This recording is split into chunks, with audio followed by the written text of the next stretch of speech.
So welcome to St. Louis. This is the second time in recent years that the Blue Angels have landed here in St. Louis for an air show. Tell me what it's like to be back here in the gateway city. Well, I was actually fortunate enough to live here for 2 years before I joined the Navy. I was here in 2014 with the team as number 7, the narrator, and now we're back here in 2016. It's the 30th anniversary that we've been flying the F-18 Hornet, which is obviously unique because Boeing is based here in St. Louis, and it's our 70th anniversary this year. So the team is extremely excited all year round, but St. Louis is one of those unique spots that we're very excited to be in. I'm a Cardinals fan, so it's good to be back home. I'm a little bummed that they're not playing this weekend, but that's all right. All right. Tell us a little bit about the maneuverings and the show that's going to happen this weekend. What can the crowds expect? Well, they're going to see civilian performers before they see us. They'll see the U.S. Air Force and the F-22 Raptor. They're actually going to see the Canadian Snowbirds doing their routine, which is an outstanding and exceptional routine.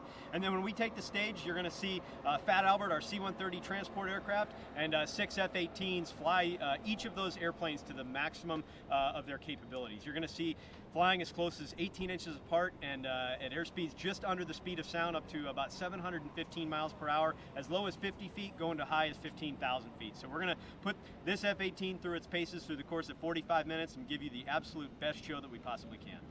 Now, your job has got to be one of the coolest on the planet, but there's got to be challenges involved with it. Tell us a little bit about what are the challenges of the job, what are the demands?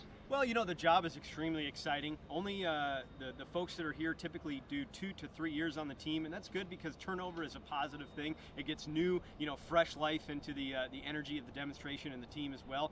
But, it's tough. We're gone 300 days a year, so people that have families and kids at home, it puts a little bit of strain on there. But, when you get to go home every Sunday night and your kids run out and give you a big hug, it feels great.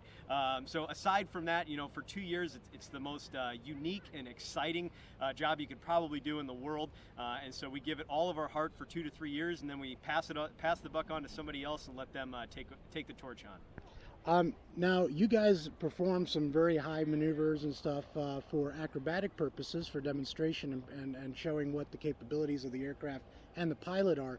How applicable are those demonstrations in real-life combat, for example? Well, some of them are certainly applicable. It's not necessarily the maneuvers themselves, but it's how you maneuver the airplane. So, for instance, you will see some things that we may not necessarily do in combat, but it's showcasing you the capabilities of the airplane that would be used in combat in maybe just a different way. So, we can't do all of the maneuvers or the, what have you that we would see in combat, but we can kind of show you a little bit of it.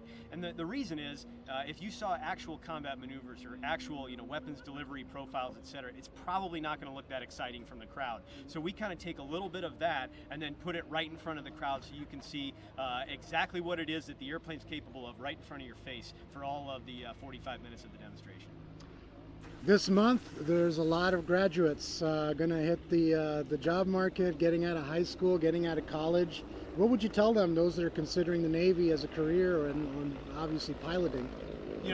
Piloting and the Navy have both been my life and career for the last 12 years. I've enjoyed every minute of it. I couldn't think of doing anything better than what I'm doing right now and the opportunities that the Navy and this country has given me.